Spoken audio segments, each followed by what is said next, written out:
Welcome to Safety Talk, the podcast dedicated to improving your personal safety in both the digital and physical world. Your Safety Talk host is personal safety expert Pete Canavan.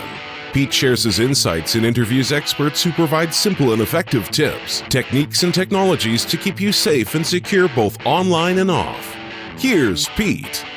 Hello and welcome to another episode of Safety Talk. I'm here with my co-host Neil Haley, and we have an awesome guest for you guys on today's show. We have a man named Bob Aromando joining us, and Bob is the Chief Operating Officer for a company called the Case Street Group, and it is a global protective services firm. Bob has expertise in law enforcement over 13 years, and thank you for your service, sir. Thank you. Absolutely, yes. And Bob then entered the private sector, providing corporate executive security.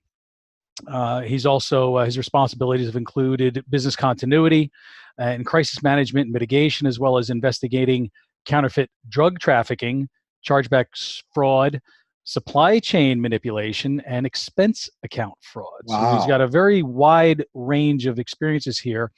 And, you know, the safety of the general public and of businesses and everybody else is, you know, something that's in everybody's, you know, mind today. And so having someone like yourself where, you know, your responsibilities have included things like the protection of, you know, key executives and boards of directors around the globe, you've got a very wide variety of things. So I'm really excited to have you on today, because I think you're going to be able to share a lot of great insights and information with those who are, you know, listening and subscribing to the podcast. So we're going to dive right in.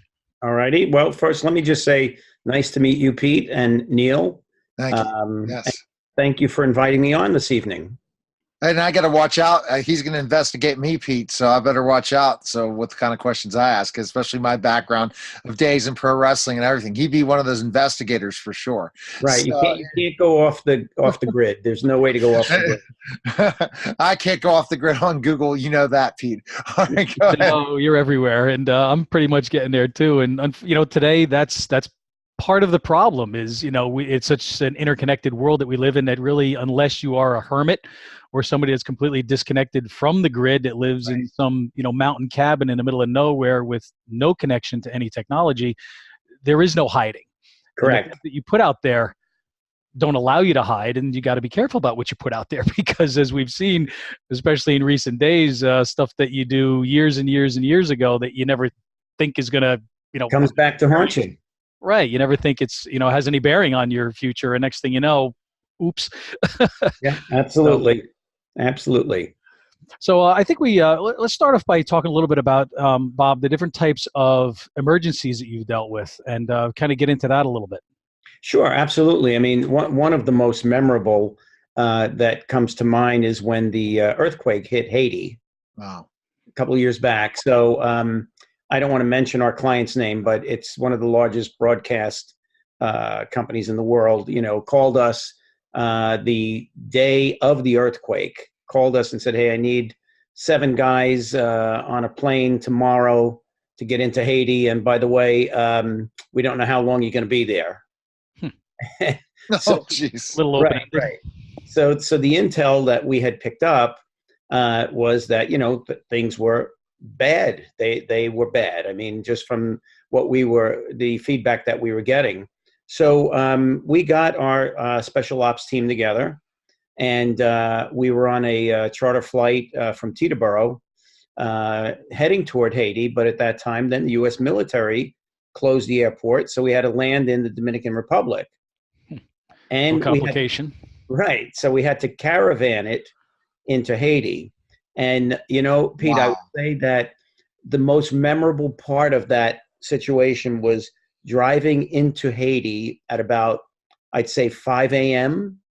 in the morning. And it looked like a scene out of The Walking Dead. Oh, my goodness. I mean, I can't describe it any other way, you know, because you had that mist. There was still dust everywhere. Buildings were crumbled. If I tell you they were crumbled. And, you know, we were silent during the entire ride because, again, we were trying to watch out for ourselves and make sure that we got into camp. So I would say that that's probably one of the most memorable because, boy, that emergency tested every possible bit of whatever's down deep inside of me. We did not have weapons going in, so we had to rent weapons there. There was no law whatsoever. When are you writing a book on just this trip to Haiti? Yeah, I mean, seriously, Bob, come on now. It's amazing. It's amazing. So, we had to rent firearms, and there was no law there whatsoever. The entire police department was in a shambles. The one prison that they had there crumbled. So you had 2,000 bad guys out there. Oh, no. That's not a good thing. That place is gang infested to begin with. And so, and it was just one of those things. We were there 21 days. That's a long time. And wow. I'm sure pretty sketchy a lot of time, part of that time, right? It was, I probably never fired more warning shots in my life than there. Oh my goodness. And when we did, finally get our weapons and vests and everything, we had to meet with the U.S. military personnel because we had to go by, military use of force while we were there. So that meant we could not have a round in the chamber. Oh. Yeah, that's kind of the military use of force. And we had to learn how to say, stop or I'll shoot in that Creole language. That's pretty important. Yeah. Now, so Bob, when we're talking about that assignment there, once you get on the ground, you don't just assess by protection wise what's going on. You're looking at the whole background in security, correct? Kind of lay out like specifically enough if you're protecting somebody or you're looking at somebody in a specific way, how you look at the surroundings and different things. My only experience in security was I was a bouncer for X amount of years. So I always was looking at the background, what was happening. No one ever wanted to fight me, but that's so I was one of the cool bouncers where, hey, they backed down to me. They went after the small guy. Maybe they made the wrong mistake, but looking at so your assignment let's just look at Haiti in general. What was your assignment once you got on the ground, once you got to your assignment? So once we got on the ground, we had to meet up with the broadcast crew and their talent. And again, I don't want to mention the name, but you would know these people by name if I mention them to you. And so we had multiple responsibilities. One was setting up some kind of a safe base camp, setting up communications. We did bring radios with us. And then we had to make sure that we had enough ammunition. We had enough of a means to communicate with the mainland. So we did bring satellite phones with us. And then food and a place to sleep. So we wound up sleeping on concrete in a tent for about 21 days. That's a rough go of it. And your assignment there was to protect this news organization that was covering the events that were going on in Haiti. Right. All this lawlessness that was going on there.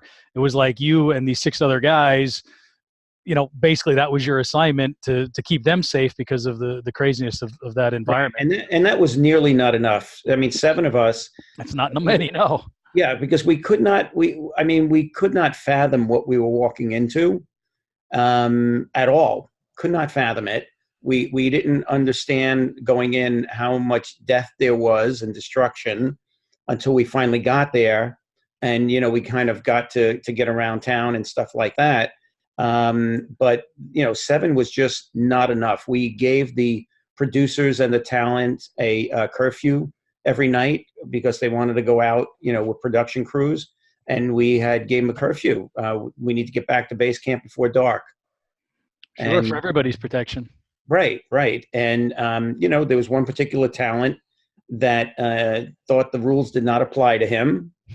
And so there's always one. Yeah, there is one. And that situation almost caused a fatality that evening. But, again, we were fortunate enough. We relied on the fact that those that were shooting at us were not proficient in the use of a firearm. You got lucky. Yeah, so we kind of hedged our bets there a little bit. So that was kind of the nightmare that we lived. And I got to be honest with you as well, Pete.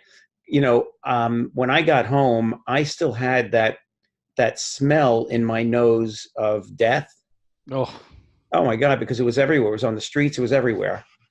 Nothing can compare to that. People that haven't lived that. I mean, someone, myself, Neil, we've never had to deal with that, thank God. And that's something that, you did something that was a great service to be able to do that for people, but at your own risk. Right. And that's crazy. So that's definitely, so that was one of, if not the most memorable things that you've had to deal with in absolutely. your professional career, Yep. which you've done quite a bit. You've also had to deal with active shooter situations, I understand, as well. Mm-hmm. Wow. Yes, as a matter of fact, we do. Back in my career days, I did a lot of work with schools. I was on the Hunterdon and Drug Awareness board here in Hunterdon County, so I got to do a lot of work with schools. And with all of these active shooter issues that were coming about, one of the areas that we kind of focused on was the school systems. And I mean, till this day, the schools are just not absolutely certain as to what they're going to do, with this type of security. But if you take the other side of that coin and you look at the temples and the synagogues, the private sector, we deal with a lot of synagogues and temples now. And sure, especially in light of what just happened recently. Right. And we got, I don't want to say we got lucky. I want to just say that, our intuition and our intelligence, I think saved a situation that could have been really, really nasty at one of our temples. We have at this one particular one, we have 2 armed officers there every day, 7 days a week. Wow. On high holy days, we have about 18 officers there on high holy days. Wow. It's one of the largest temples in New Jersey, and 18 guys on the ground during high holy days. And we screen every vehicle coming into the parking lot. The Uber vehicles get moved to a different lot altogether, completely altogether. So during the normal course of a normal day, one of our guys calls me and just says, hey, we're watching 2 or 3 individuals that are walking around the temple grounds. And, this is a destination, so to speak. You don't just bump into it as you're driving down the road. No, not at all. You have to know where you're going, and you find it. So, they watched these individuals for a while. They finally went out and questioned them. I mean, our guys are fully racked with bulletproof vests, everything. And they go out there and they start talking to these 3 individuals who had said that they were just there to kind of, look at the temple. They were thinking of joining the congregation. And there was just something there that did not gel quite right. There was just something that my guys felt. And my guys that are on that post are retired law enforcement.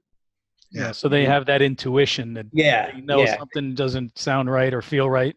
Yeah. There was just something about that situation. And so our senior site supervisor over there decided to call the local police at that time as well, too. And, they didn't want to have the police rushing over in an emergency. And we certainly didn't want a SWAT team arriving because there's 350 kids there. And, we did the smart thing. We kept it outside. And as soon as police did show up, we had a situation where one of them had a firearm on him. Say that. Oh, wow. Yeah. We had. It could have been could have gotten worse. How did you identify that, Bob? Say that again? How did you identify that they had the firearm? Well, they're on private property. And so, we're not civil servants. So civil rights go out the window, at that point. And our guys know that, if they're coming on private property, then we have every right to search them. If they disagree, then we can restrain them for their own safety and our safety until police get there. But we're going to check. And sure enough, when my guy checked this one individual, he had a loaded 9mm on his side. It's scary that you have to even worry about that sort of thing today. And it's really unfortunate because we've seen that now happen at synagogues. We've seen it happen at concerts. We've seen it happen in so many different places, obviously schools, right, and airports.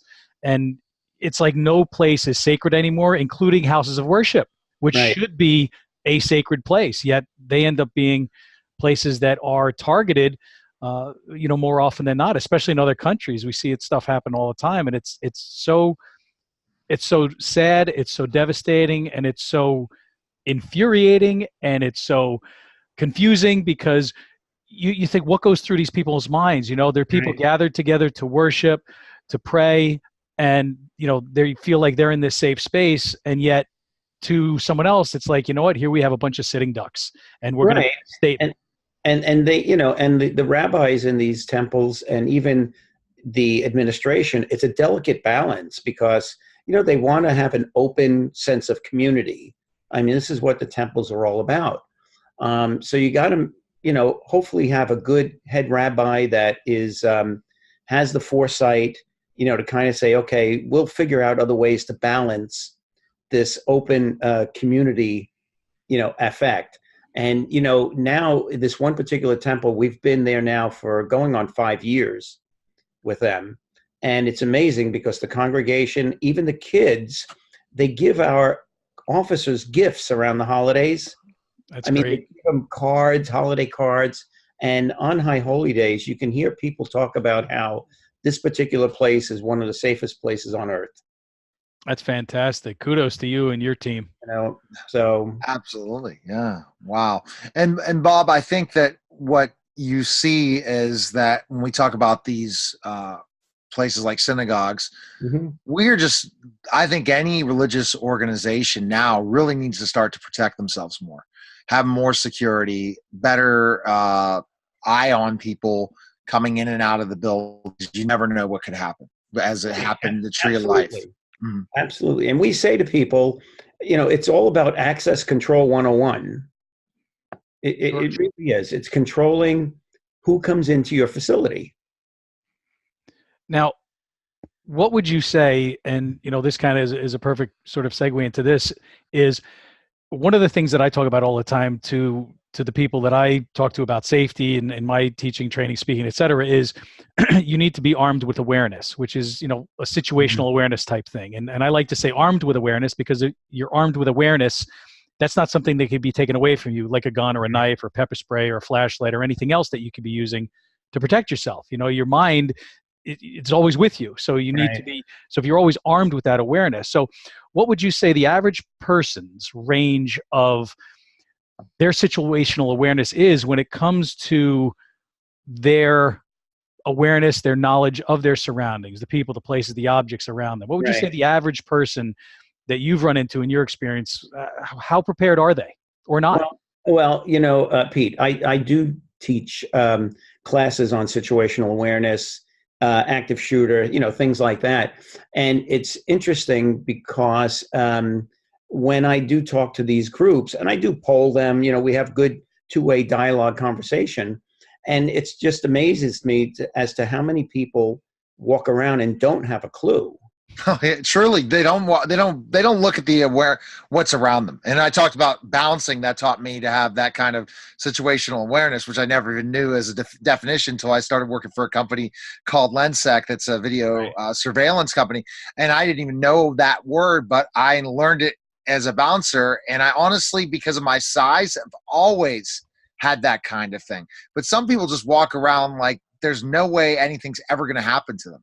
Right. And the cell phones don't help it, with their face buried in a cell phone. One of the things that we do when we open up one of our training sessions, we have people, I ask them to close their eyes in the audience. And there's usually, I'll do a class of up to 60 people or so. Once you get beyond that, it's a little bit too many people, but I'll have them close their eyes, and then I'll ask them to point to the nearest exit with their eyes closed. Probably nobody can do it. No, you got fingers pointing in every different direction. So maybe they get lucky. Like, right. Right.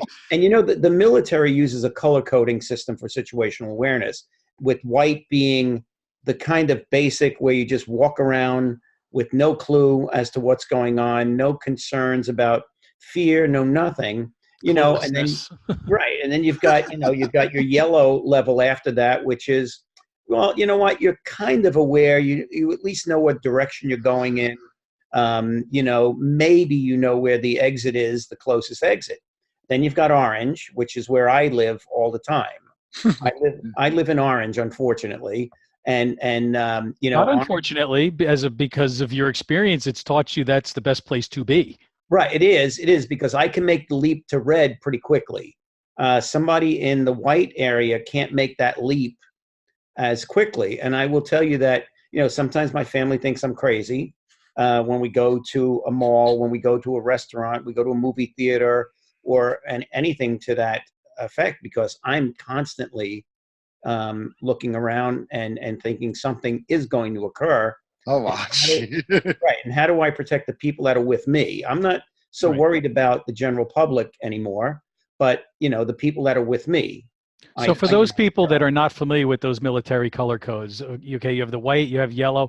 Can you explain the orange and red for those that are not aware? Right. Now orange is, I don't use the word intense, but orange is, okay, your hairs on your back are up all the time, because, you know, stuff can happen at any second, and it happens pretty quick.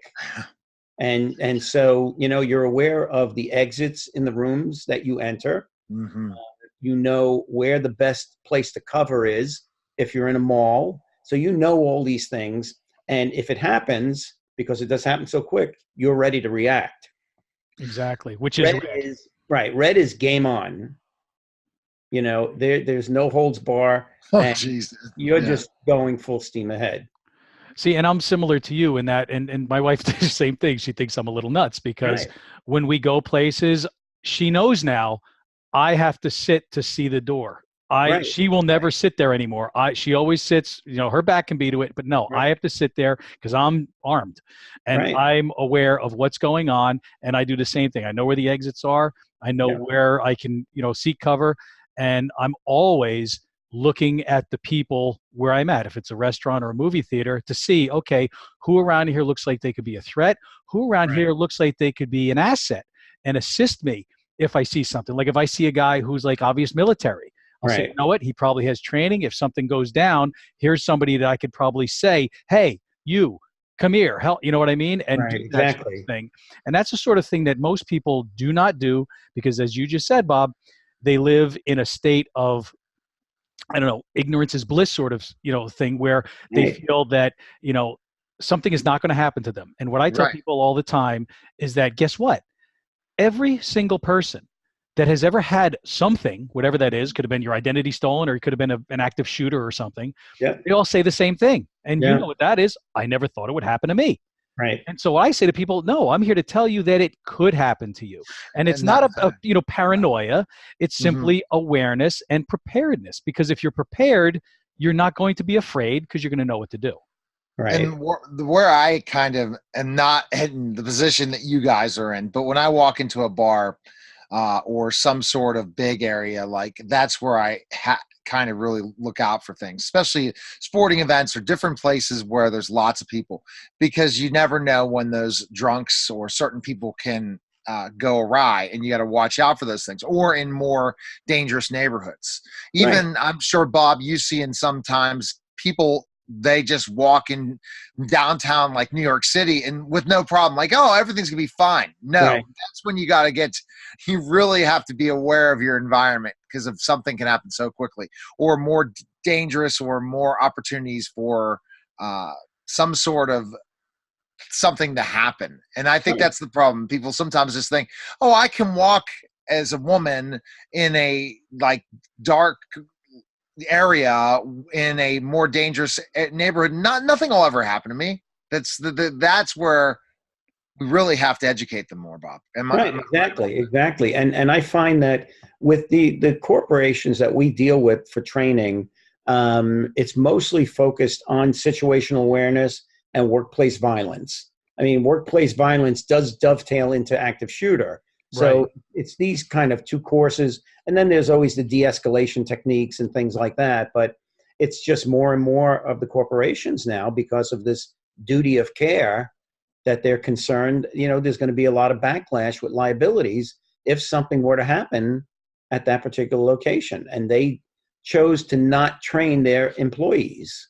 And you bring up an interesting point, because I think the difference with a corporation versus an educational institution, for example, is that the corporation is going to be pointed to say, why weren't you prepared? Why did not you train your people? As opposed to, say, a synagogue or a school where it's like, oh my God, I can't believe that happened to them. They're not expecting them to have that level of preparedness as, say, a corporation with a workplace violence event or an active shooter, et cetera. Right. You mentioned event safety, Neil. And one of the things, Bob, that you've done is you've worked security, and maybe you could expand on this a little bit. I was reading that you've done stuff at Super Bowls and PGA Tours. Maybe you could explain and talk a little bit about how you've helped to secure those sort of venues. Sure. I mean, we actually we were involved in, I think it was 2014, the Super Bowl in New Jersey. Mm-hmm. We were involved. Yeah, we were involved in that particular situation, and there were only about 35 of us from my company that came in. I mean, they had those other massive companies there that were mostly people on the perimeters, just making sure crowds didn't come down. We were responsible for some of the rehearsal security. We were the green rooms and escorting the talent in and out of the tunnel and all that kind of good stuff. And I got a lesson, I can tell you, that was so valuable. I worked very closely with the state police substation there at MetLife Stadium. And, they put in place such rigid access control components, such as if you were coming in with any kind of a bag that was anything other than clear, you weren't getting in. I remember that. Yeah, it had to be a clear bag. And then, I spent some time down at the screening areas as well, too, because I wanted to see what was coming in, at the same time. And I mean, they had people that had, face paint on, wigs and everything else. And state police had more bomb dogs there than you can imagine. But it was a lesson, because it's all about access control 101. Really knowing who's coming in and making sure that they're not coming in with something they shouldn't. Right. And so, the clear bag is one thing. It sounds like something small, but think about the person that could potentially have a backpack on. No backpacks were allowed into the stadium. So when we did one of the PGA tours in New Jersey a couple of years after that, we put in similar types of access control that state police did back during that Super Bowl. And awesome. Even to the point where, we even had people opening up their bags that they did come with, so that we can check. And you know what? They did not mind it. No, a lot of people appreciate it. There are always a few that feel like it's an annoyance, but I do security for a local venue from time to time that has, various artists that come in there, artists that people know. I mean, we've had Alice Cooper come through. Right. We've had the Beach Boys, we've had some big acts. So we have a lot of people that come through. And one of the things that I do with the rest of the team there is we have wands. And we have to wand everybody to make sure that they're not carrying anything big and metal that they shouldn't. Correct. And then there are other guys that they're checking every single bag. They've got flashlights. They're looking at every single purse, every single backpack. They allow them in. Right. They don't have to be clear, but we check every bag. Right. And we find stuff. I mean, it's amazing. I mean, not really anything major. I mean, usually it's, somebody's got a pocket knife and, they feign, that I forgot I had it. Yeah. Okay. Yeah. Sure you did. There's a sign right here. No weapons, no knives, no guns, right, and it's right, like, exactly. But we find stuff all the time. But the vast majority of people are appreciative. They say, this is interesting. I didn't think you guys had this level of security here, but thank you. I appreciate it. And a lot of people say that. They want to go to an event and not have to worry whether or not they're going to have to duck underneath a seat, right. or something like that. You want to go and just enjoy yourself.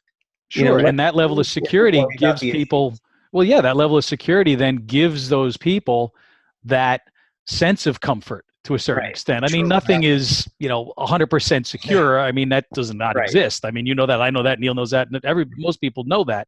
Right. But if you can make it so that it's 95%, 98%, 99% secure, then you're doing as much as humanly possible to protect those people that you've been charged with protecting. Oh, absolutely. We did a a concert about 3 years ago at a baseball stadium. Again, I'm not going to say, which one, but I could tell you that the talent was female, considered a very pop diva. And so we were screening her staff coming in, and she had about 10 members with her coming through, and the 10 did not want to walk through the magnets. And now most of them think they're above that. Right. Now, I don't know if you know, MLB's got some very strict regulations. Didn't matter there was no baseball game that night. You still, abide by MLB guidelines. So MLB guidelines are, you don't walk through that metal detector, you don't get in. There you go. You can blame them. Right. So my guys radio me. I go over and, I'm talking to these 8 or 9 or 10 individuals. And I said, look, you're just not getting in. You have a choice. My suggestion, go back to your bus, put whatever you have with you away, and then come through the magnet. And they did. But you know what? It's unfortunate you had to do that, and go there, because once they found, okay, you were called in, right, and you basically laid down the law.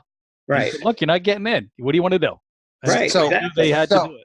So how has, again, this is the process that's happening in security changed, Bob, in let's say the last 10 years, in the way you can really kind of observe what's happening.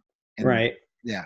So the days of the the $14 an hour uniform guard at the mall, they're kind of gone. And when I say gone, meaning any entity or venue or organization or corporation that is dead serious about making sure they have a safe and secure environment, they're not going to be hiring those $14 an hour, $15 an hour type guards. They're just not going to be, because the risk of something happening 10 years, within this 10-year span is even greater now. Sure. And they're just not capable of handling it. No, you need to make sure that those people have, at the minimum, some sort of lethal weapons training. They understand when they can use force, when they can't use force. Exactly. And all of those things that a $14 an hour guy, who's working for, some general security company has no clue about.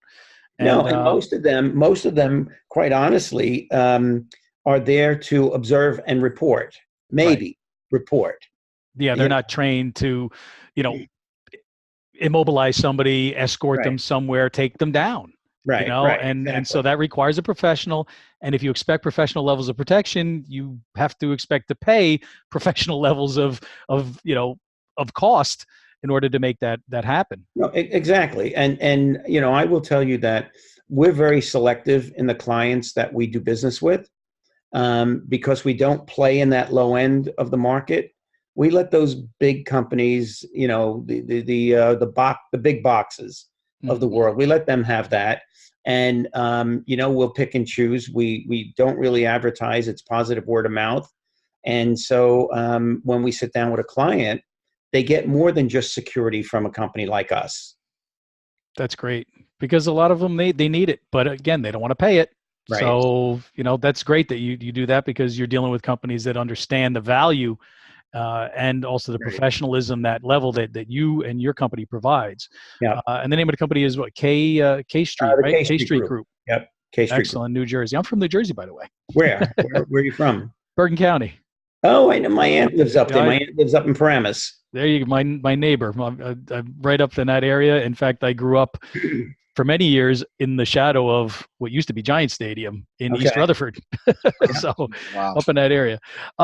So in terms of, I guess, the safety of what these venues have or maybe are lacking, let's take a look at a few different sort of general large groups, I guess I could say.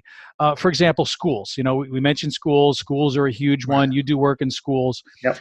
Do you think schools today, I guess in general, are doing enough to enhance the security of their students? And I think you kind of alluded to that a little bit, talked about it a little bit. And then, to go along with that, do you also think they should have some level of armed protection at that school as well? So number one, are they doing enough? And number two, should they have armed security? Right. So on the first question, because, we also do a tremendous amount of security risk assessments for school systems as well.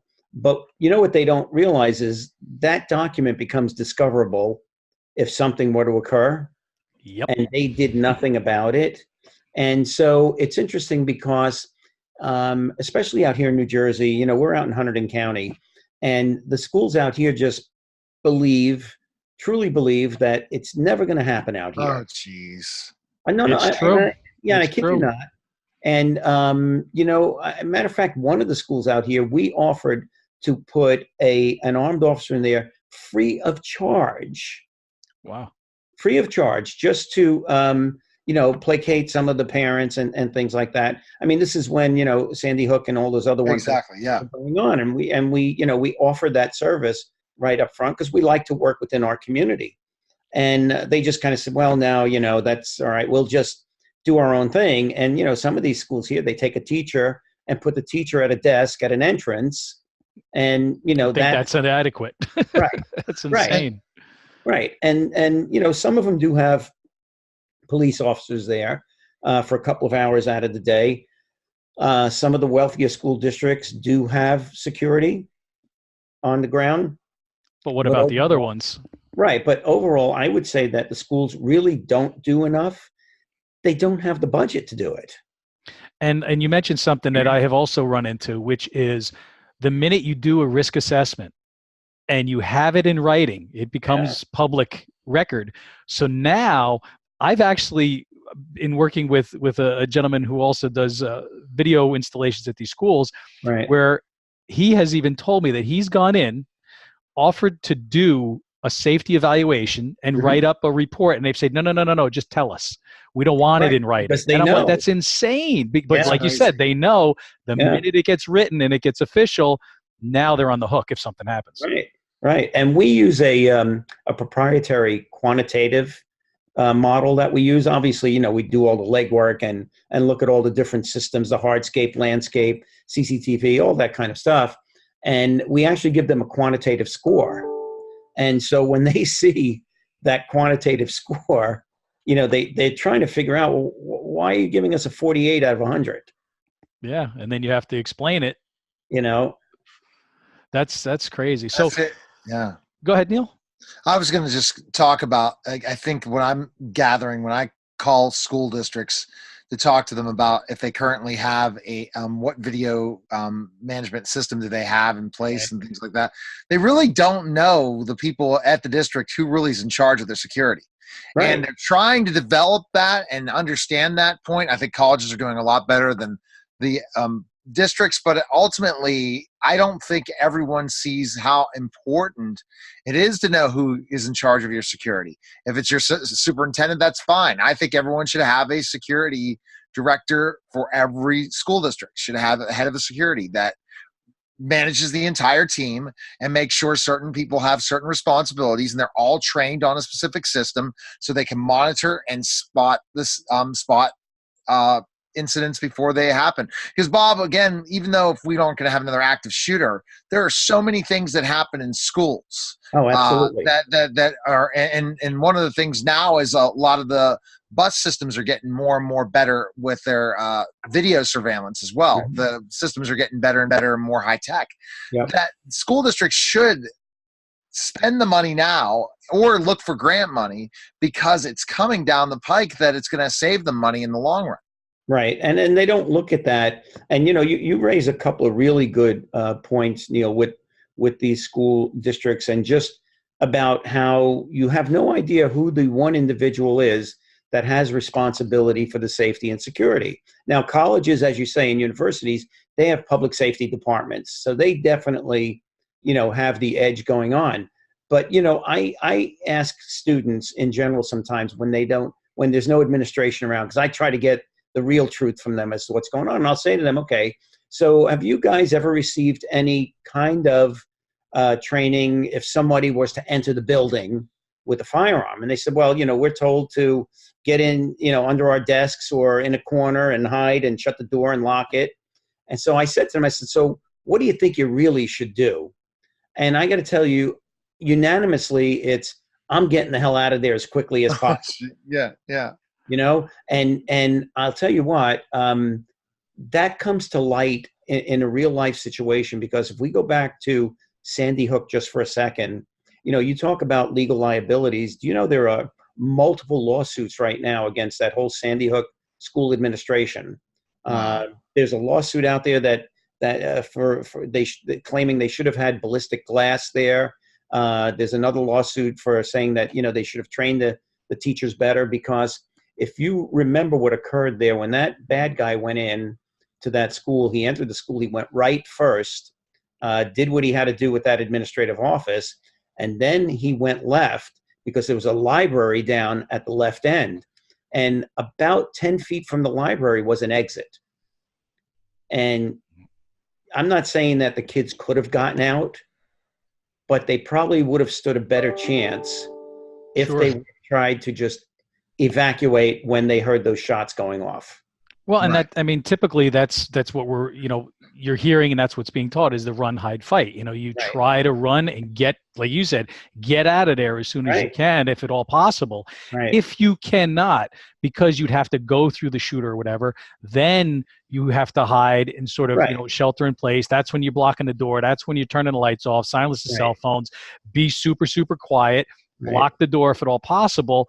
And then if that person comes in and you have no other recourse, then you've got to fight. You've got to overwhelm that person. You've got to try to, block their eyesight first, so they can't see, and you have to, totally get on them. Now, unfortunately, I don't think that is being taught to the level that I believe it should be, which is you need to get these kids to say, look, if this were to happen, and the chances are very, very small, but if it gets to that point, you need to grab that chair. You need to grab that fire extinguisher. You need to grab that whatever. Right. And when that happens, you have to overwhelm them. And I was reading in the paper yesterday or today that some of these schools and here locally, they've made the decision to arm teachers at a local school here in Pennsylvania, and there's all kinds of controversy over that. But some of the parents are thinking, well, you know what? This is upsetting my children. This is, they don't want to think about this. Well, okay. You can go about it from the standpoint of, look, the chances of this happening are, lower than you getting struck by lightning. Right. However, this is what you would have to do if this were to occur.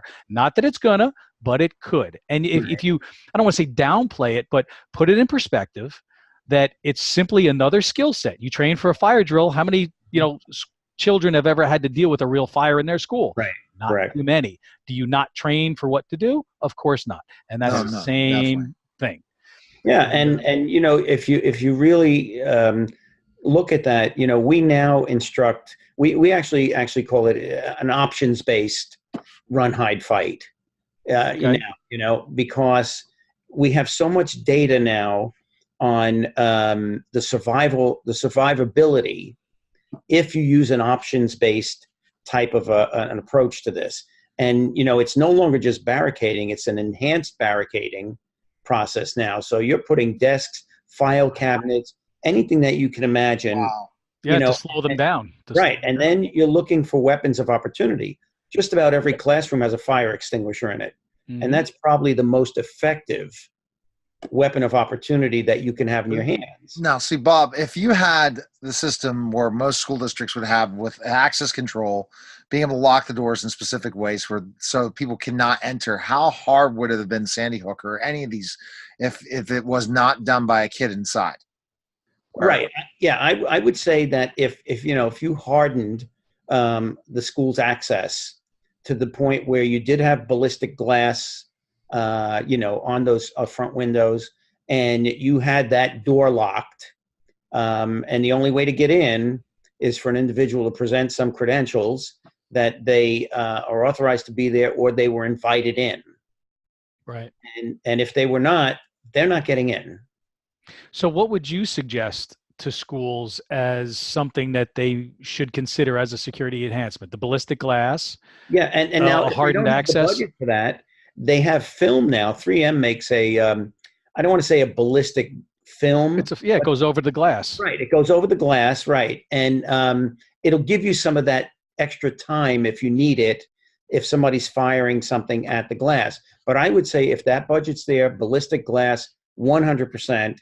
And I would absolutely have that door locked all the time. And the only way, again, you're getting in is if I'm coming there to pick up my kid, well, then I'm checking a roster, see who you're picking up, and if you're the parent of that individual that's coming in. I mean, it unfortunately has to be locked down. It really does. That film is a great option. And I actually looked into it for the first floor of my house, and my wife went nuts. Right. I'm like, look, this is a cheap option. It's not like you're putting it in. I mean, relatively speaking, it is. Right. You put the film on, you make sure you do it properly, but yet it can withstand huge amounts of force. Right. And they put it on buildings in hurricane-prone areas to prevent windows from shattering when they're struck with debris, for example. And it's rated different ratings, but it can be rated even up to bomb blasts. Right, exactly. And it's incredible stuff, but yet not a lot of people even know about it. And I bet a lot of people listening to this right now don't even know that that sort of thing exists, where there's a film that you can essentially buy, and you can buy the tool, and you could even install it on yourself. It's not that hard. Right. And the other thing that we do, Pete, another service we offer are security penetration tests, passive. And so, if you were to come to our office, we have a closet that's got more different gear in there, like a Verizon jacket or, something like that, a public utility coat. And so companies and schools hire us to try to passively penetrate their security systems. And you know what? We've done them at power plants. We've done them at one of the largest cookie manufacturers in the country, corporations, data centers, and very rarely do we fail getting in. Sure, because you look official. You got a clipboard, you got your pen, you got your vest on, and you're walking in, you're like, oh, yes, I'm here to do this and this and this. Can you point me in the right direction? Oh, yeah, sure, go that way. Thank you. Right. So I'll just tell you a quick funny story. My dad, when he was alive, he lived up in Haverstraw, New York, up in Rockland County. Yep, I know where that's at. Right, in Rockland County, there's a small power plant there. And so that company hired us to do penetration tests at a bunch of their facilities around the country. So I said, you know what? I'll go do this one. My dad lives there. I'll have lunch with my dad while I'm up there. So I called my dad. I said, look, I'll be over and we'll grab some lunch, but I got to go do this first. So I did it, and I had a Verizon outfit on with a Verizon hard hat. And I had, I don't know, some little electronic device in the palm of my hand that had lights flickering on and off. And I just drove right up to the security desk and said, hey, I'm here to check your fiber optics reading. We're getting some complaint. And the guard just says, okay, head over to the administration building. No escort, or anything like that. No escort whatsoever. And so, we stay on the premises for about 30 minutes just to take some pictures to prove. Yeah, non-sensitive pictures, though. No, and then we get out, and then I reach out to their head of security. So after I did that, I went to my dad's, and we were out to lunch with his wife. And I said, boy, you guys have to move out of this town. And my dad says, why? Well, I just walked into that power plant with absolutely no confrontation whatsoever, stayed there 30 minutes, and I could have planted more incendiary devices than you can imagine. It's scary stuff. It is scary. Because you just, and that's just, and there's a critical, huge problem right there. I mean, if you go into a power plant and you take out a power plant, everybody that relies on that electricity. I mean, think about, probably a nuclear facility is going to be a little bit tougher to get in, one would think. Well, yeah, nuclear facility is a different category. Right. If you've ever driven past one, there's a big sign outside there that says deadly force authorized. Yes. And that's the federal government. Right. Federal government is authorizing it. And if there is a shooting for any reason, the liability falls back to the federal government. Now, Bob, do you like the fact that there's TV shows out there showing all these people that are criminals how to break into things or figure out certain things in security-wise by these shows that are out there and whoever's advising them? Right. And I don't, I've not watched a whole bunch of them, but it's interesting, right? Because you get a former criminal that, will show somebody how to break into a house and what you need to do to counter that. And I just think that that's, if you're concerned about the security of your home, invite your local police in, your community policing officer, and have them do a review of your home, for access points and things like that. I mean, most people don't know it, but you do call your local police department. They'll send somebody out to the house. That's great. Look at it for you. It doesn't cost you a dime. I'm just thinking these big terrorist attacks are different things. I watched Jack Ryan, and I watched these different shows, and they show about how they break into video surveillance or the history. It's really, I don't understand why we put this out there, because I'm sure there are copycatters. Right, and there are, and this is why you see this escalation of these events occurring. I mean, because you have copycats. You have young individuals through social media. They're watching these shows. They're getting ideas. They want to be as famous as, some of these guys that are on national TV because they just, shot up 14, 15 people in a nightclub. Now, is that one of the reasons why you would say that we're seeing more and more of this? Is it's more of a copycat thing? Do you think, because I mean, I've got my own thoughts as to why I think some of these are going on. I'd like to get your take on it, Bob. Right. I think it's a multiple of things. We have social media as one aspect of it, and we'll, if you want, we could talk about, the crime issues on this social media. But for the most part, you've got, this ability for massive numbers of people to communicate, to brag, to Snapchat, to do whatever they have to do. Exactly. Yeah. And so it becomes very, very publicized.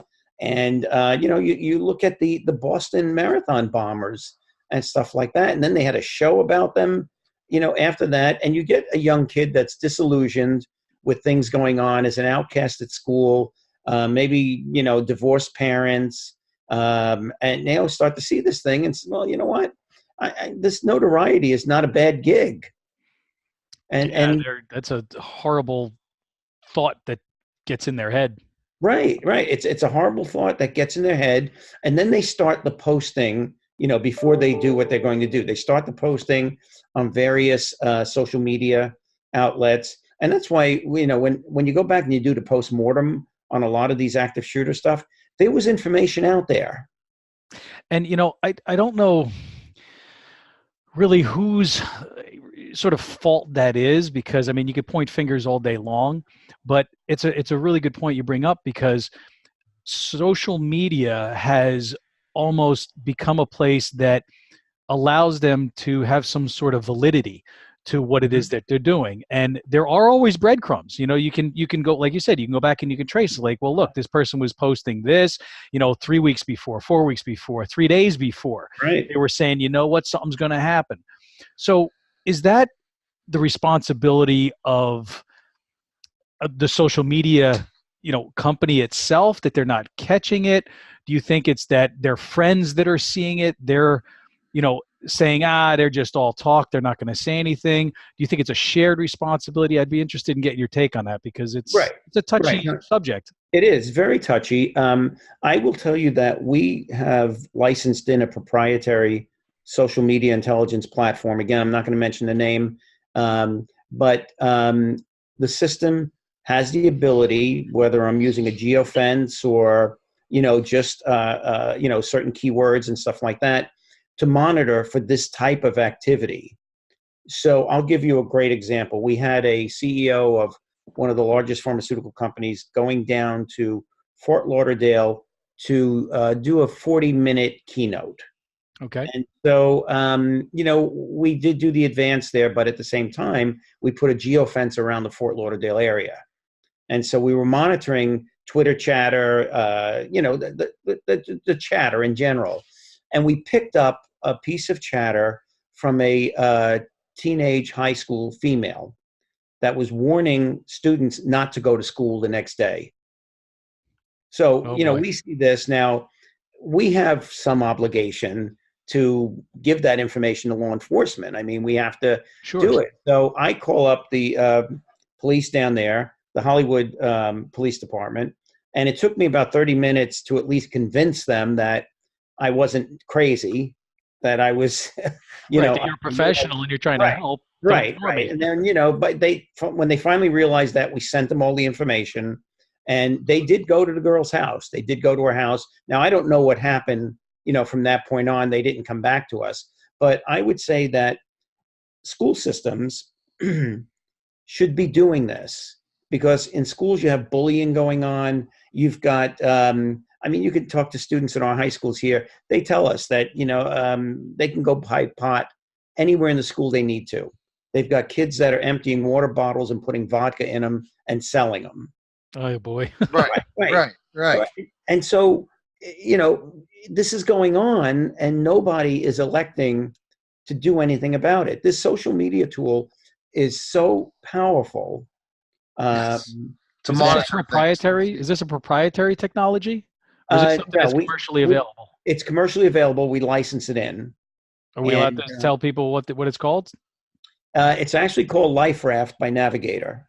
Okay, excellent. And there are another two out there we evaluated. We found this one to be, for our purposes, because it also gets us into deep and dark web searches as well too. That's big now. Yeah, it is. It's huge because, oh my God, the stuff that you find, it's unreal. It's unreal. But, I don't want to point my finger at social media and say it's because of that reason we're seeing this increase. It is giving them the outlet, though. It's giving them the outlet to talk about it, discuss it, brag about it. And then they're seeing what's happening around the world with these shootings. And I mean, part of what I also see too, just from what I have 3 teenage boys, they love to play on their Xbox and, play these active shooter games. And I think, that's what they basically call them, these first person shooter games. And I think a lot of this stuff is desensitizing the kids. I think it's sort of making them feel like it's not a big deal to go and with a whole posse of people and conduct these raids and blow up these targets and shoot these people, et cetera, et cetera. And that, not that they don't know the difference between the video game and reality, but I think it desensitizes them to the reality. And and I think that's a huge problem. And I also think the other part of it is the movies. And what's happening on Hollywood. And it's not even the movies, but it's even what's on TV. I mean, you could turn your TV on at 3 p.m, and some of the shows that are on there, you're like, yo, there could be young kids watching this. And it's stuff that shouldn't be out there. And so I think the media and, those companies that control the distribution of content need to take a little bit more responsibility for what they're putting out there. And they're not doing it because it's making sales. It's making them. They'll never do it, Pete, because it's considered the freedom of speech, and that'll never end. Bob, I'm kind of gonna close down our chatter for a second. We could find more information on you and your company, and where can we check you out? We do have a website out there. It's www.kstreetgroupsecurity.com. Certainly you can call our office, and that would be 908-200-7344. And being one of the owners, you're more than likely to get me on the phone once you call into the switchboard. How about leaving us with some advice that our audience could take away that would just help them better protect themselves and their families on a daily basis? Okay. Pete, and it's what you said earlier. It's all about preparation, and increasing that situational awareness. If you can just keep one thing in your mind when you do go out with your family, whether that means as soon as I go into this restaurant, I'm going to locate the nearest exit. Or if I'm going to shop at Bridgewater Mall, I'm locating the nearest exit, or at least I'm knowing where I'm going to hide in the event that things start to go bad. So they need to be thinking of these things beforehand. And I'm not encouraging them to go from a white to an orange level, but maybe into a yellow.